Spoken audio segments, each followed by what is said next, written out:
What a way to make a living, y'all. I've had a crick in my neck now for about 10 days, and this don't help. But really proud of our team, the way they hung in there. Obviously, it's kind of similar to Georgia Tech. We trailed the whole game, then we scored, and you thought, okay, we got this one, and then, you know, a foul with a tenth of a second, and we have to play extra. But real proud of the way they hung in there and found a way to get it done. This was a big, big game, obviously, so proud of the way they stepped up.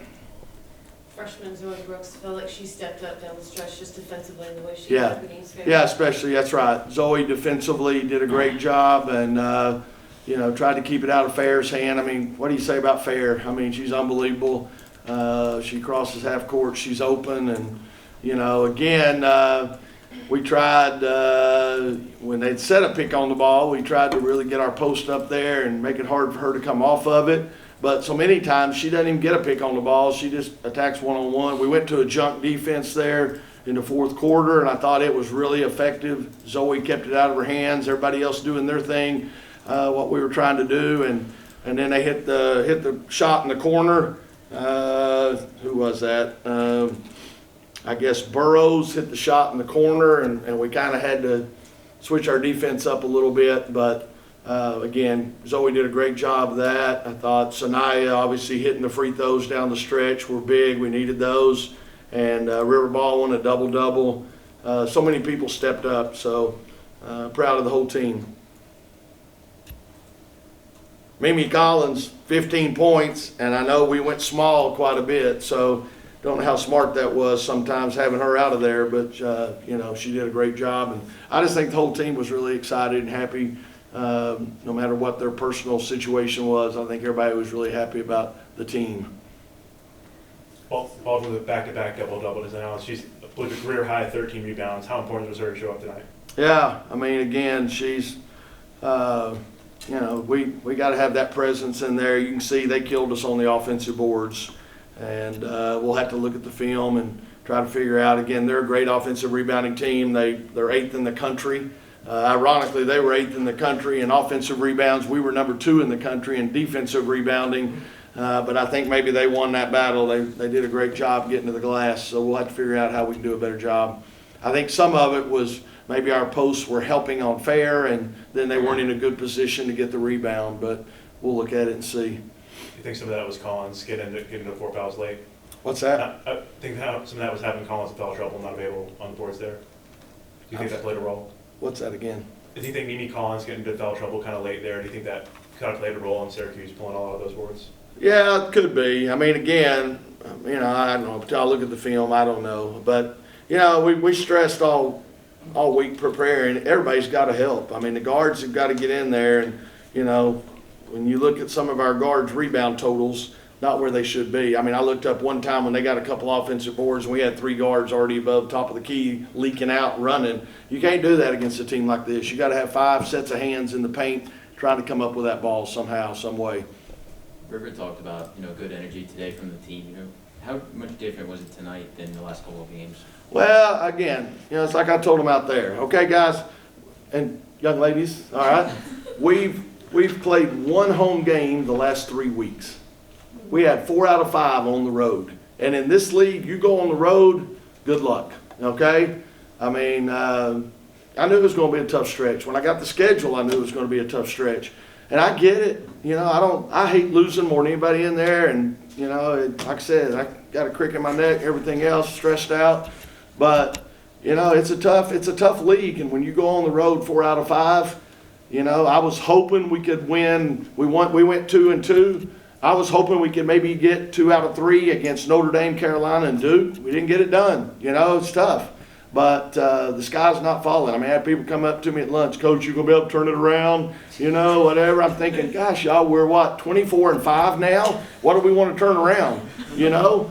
But I get it. I don't like it any more than anybody else. But it's just you got to look at the schedule and see where you're at and who you're playing. And as I look in the mirror a lot, okay? Too much.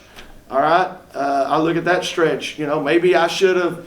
You know, we shot around here, and then we got over to Duke and Carolina both early. You know, maybe we should have just walked through for about 15 or 20 minutes here and then shot over there. you know, I look at everything, but I agree. Our energy was better tonight, and we got to be, this time of year, we got to be conscious of it, not wear them out. Tomorrow, we won't be on the court over about probably 40, 45 minutes at the most, and it's mostly walk through and shoot. Need to shoot some free throws.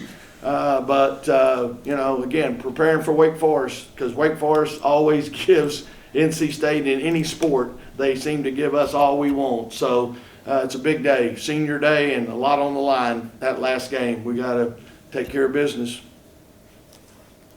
You had Sinai with the ball in her hands at the end of the game in overtime in the fourth quarter. How have you seen her grown as a leader these past few years on your team? Yeah, I think her confidence has come a long way. We wanted her shooting the free throws. The first time out on the inbounds play with about, I don't know, 18 seconds on the shot clock, we knew they were going to foul. You know, we would have liked to, we were looking at maybe getting it into River Baldwin, but they denied that. We had to call another timeout, and then we went to Sanaya. I knew she could get open, get it in, and she would most likely make the free throws. So, yeah, Sanaya is obviously, you know, sometimes I play these veterans too much. Obviously, they played a whole lot of minutes, her and Madison Hayes, but, you know, it's that time of year. You got to find a way to survive and move on to the next one. Wes, I wanted to ask you about Syracuse. I mean, 2 years ago, this program was Yeah. amazing. Yeah. Coach fired, Yeah. 13 transfers, Yeah. whatever. What do you make of the job that Coach Yeah, has I told her before the game, Felicia's done an unbelievable job over there. You know, again, they were picked 9th and we were picked 8th. So here they are. I mean, now we're tied. Obviously, fortunately, we own the tiebreaker, but this shows you, I mean, how tough this league is, you know. And if we, you know, if we'd have lost, I don't know how far we'd have fallen in the standings. It'd have been brutal. So just gotta, but yes, I agree. She's done an awesome job. And Fair, what a player she is. You know, she just passed this week, passed Brittany Griner for 5th on the all-time scoring list. That's about all you need to say, you know. So we tried everything. I mean, we tried to get the post up there really early and big and just make it hard for her to use the pick. We tried, again, the junk defense, which I thought was pretty good. But Zoe did a good job, whether we were in man or the junk. Zoe did a good job and made it hard on her at least. What's to say about Zoe and the way she's grown this year? Just not having a great shooting day, but still be able to, you know, bring a lot of energy defensively and kind of help. Yeah. Again, that's been a growing thing for her, and freshmen don't get it. You know, let's face it, Zoe scored 30-something a game in high school. You think they wanted her? They probably didn't want her to play defense because they didn't want her to get in foul trouble. But you know, and then you know she missed a layup. And then she hung her head and didn't get back into our defense, and we all had to adjust because she wasn't there. So still a work in progress, but she's come a long way. And you know, I bragged on her. I'm proud of her. She did a heck of a job. A team that you guys came in, like as you mentioned, picked 8th in the ACC to finish. Now you guys have a chance to get that double bye in the tournament. Coming off those 2 losses, how much was this game and the last game a big conversation of let's finish strong in this one? Yeah, I mean, again, you know, it doesn't take much to realize how big this game was. I mean, you're talking about double bye in the ACC. You're talking about positioning yourself to be one of the top 16 seeds and, you know, get to host in the first and second round of the NCAAs. I'm telling you, it was about as pressure, big game as we've probably been in this year. It was a lot on the line. So that's why I said I'm proud of them. We fell behind. I don't know how far we were down at one time, probably 7 or 8. And, you know, again, fought back and found a way to get it done. So great team win. And like I said, though, we can enjoy it tonight, and we got to get ready for one more regular season game. Anything else for Coach? Okay, thanks.